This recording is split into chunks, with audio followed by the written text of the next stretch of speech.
ভারতের ক্ষেপণাস্ত্র হামলা জবাবে সীমান্তে তুমুল যুদ্ধ শুরু করেছে পাকিস্তান। আকাশে যুদ্ধবিমান ভূপাতিতের পর এবার স্থলে ভারতকে তীব্র জবাব দিচ্ছে পাকিস্তানের সীমান্তরক্ষী বাহিনী।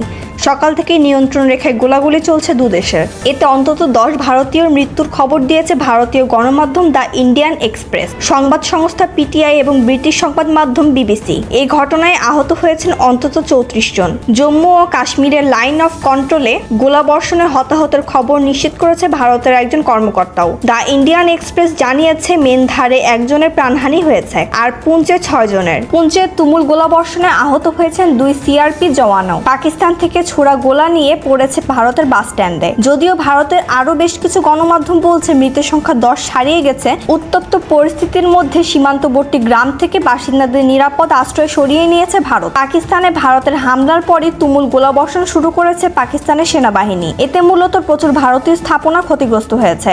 এখন পর্যন্ত 10 জন ভারতীয় নিহত হওয়ার খবর পাওয়া গেছে, তবে এই সংখ্যা আরো বাড়তে পারে। পাকিস্তান সেনাবাহিনী জানিয়েছে হামলার অংশ নেওয়া ভারতের 5টি অত্যাধুনিক জঙ্গি বিমান ভূপাতিত করেছে তারা, যার ভিডিও প্রকাশ করেছে বার্তা সংস্থা রয়টার্স। পাশাপাশি আন্তর্জাতিক গণমাধ্যম ও বিমানের ধ্বংসাবশেষের ছবি প্রকাশ করা হয়েছে। শুধু তাই নয়, হামলায় কাশ্মীরে ভারতীয় সেনাবাহিনীর একটি ব্রিগেডের সদর দপ্তর ও তল্লাশি চৌকিও গুড়িয়ে দিয়েছে পাকিস্তান। কাশ্মীরে পাকিস্তানি সেনাদের ছোড়া গোলার আঘাতে 3 জন বেসামরিক নাগরিকের প্রাণহানির খবর প্রকাশ করেছে ভারতীয় সেনাবাহিনী। দেশটি দাবি করেছে পাকিস্তানি সেনাবাহিনীর কোনো পরিকাঠামোতে আঘাত আনেনি তারা। লক্ষ্যবস্তু নির্ধারণ এবং আঘাত আনার প্রশ্নে ভারত যথেষ্ট সংযম দেখিয়েছে বলে জানিয়েছে দেশের প্রতিরক্ষা মন্ত্রণালয়। পাকিস্তানে ভারতের এই আঘাতের জবাব অবশ্যই দেওয়া হবে বলে সাফ জানিয়ে দিয়েছেন দেশের প্রধানমন্ত্রী শাহবাজ শরীফ এবং প্রতিরক্ষা মন্ত্রী খাজা আসিফ। এরই মধ্যে সেই জবাব দেওয়া শুরু হয়ে গেছে বলে জানিয়েছেন তারা। ভারত পাকিস্তান যুদ্ধ শুরুর পর দুই দেশের আকাশ সীমায় কড়াকড়ি আরোপ করা হয়েছে। বহু উড়োজাহাজের ফ্লাইট বাতিল করা হয়েছে,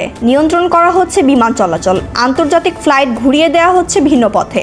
air India express, Indigo, spice jet এর মতো সংস্থাগুলো যাত্রীর সুবিধায় এসব বিবৃতি জারি করেছে। শ্রীনগর বিমানবন্দর থেকে আজ বিমান ওঠানামা বন্ধ থাকবে। যে কোনো সময় পাকিস্তান ভারতে পাল্টা আঘাত আনতে পারে এমন শঙ্কায় দেশটিতে শুরু করেছে মক ড্রিল।